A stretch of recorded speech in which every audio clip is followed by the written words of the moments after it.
সকলকে সুব্রত গুরুকুলে স্বাগত।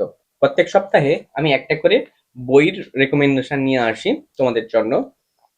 তাই আজকে অধিকাংশ স্টুডেন্ট তোমরা এইচএস পাস করে বিভিন্ন কলেজে ভর্তি হচ্ছ।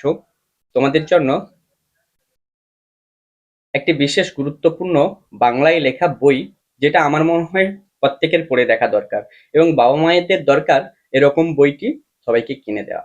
আমি আগেও বলেছি, বইয়ের কোনো প্রচার আমি করছি না, স্টুডেন্টদের স্বার্থে, সবার স্বার্থে ভালো বইগুলোর রেকমেন্ডেশন নিয়ে আসছি। আজকে যে বইটির রেকমেন্ডেশন আমি করছি, কলেজে যা শেখানো হয় না, ডক্টর পার্থ চট্টোপাধ্যায়ের লেখা। ইনি, এই পার্থ চট্টোপাধ্যায় সাংবাদিক, লেখক, অধ্যাপক পার্থ চট্টোপাধ্যায়। আপনারা অন্য কারোর সাথে গুলিয়ে ফেলবেন না। আর এই বইটির মধ্যে কলেজ গোয়িং স্টুডেন্টদের জন্য, বিশেষ করে যারা নবাগতা যারা কলেজে যাচ্ছে, তাদের জন্য বিশেষ উপকারী। কারণ এই বইটি পড়লে তাদের একটা সুন্দর দিশা এবং সুন্দর জীবন শৈলী গড়ে উঠবে। এই বইতে কিছু যে যে উপ এই বইতে যে জিনিসগুলো আলোচনা করা হচ্ছে, সেগুলো আঠ্র আসুক নেবে, মানে দেহ মন গঠনের যে আঠ্র, মানে একটা যৌবনের সত্তা বলা হয়, সেটা আলোচনা করা হয়েছে।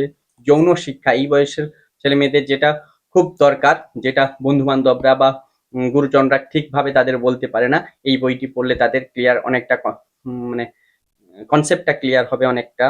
ক্যাম্পাস বন্ধু, ক্যাম্পাস প্রেম কতটা হ্যাঁ কতটা না, বা কিভাবে একটা জীবনশৈলী গড়ে তোলা দরকার, ব্যক্তিত্ব গঠনে ইংরেজি কতটা দরকার, স্মৃতিশক্তি কিভাবে, কোন পদ্ধতিতে পঠন পাঠন এগিয়ে নিয়ে যাওয়া দরকার, বুদ্ধিশুদ্ধি, পড়ার নিয়ম, আহার ও পুষ্টি, সাফল্য, সর্বোপরি একটা কলেজ গোয়িং স্টুডেন্টদের যে জিনিসগুলো জানা দরকার, এই বইটি তাদের জন্য এক, মানে কথা অমৃত সমান যেরকম বলা হয় না, সেরকম এই বইটি তাদের জন্য অমৃত সমান।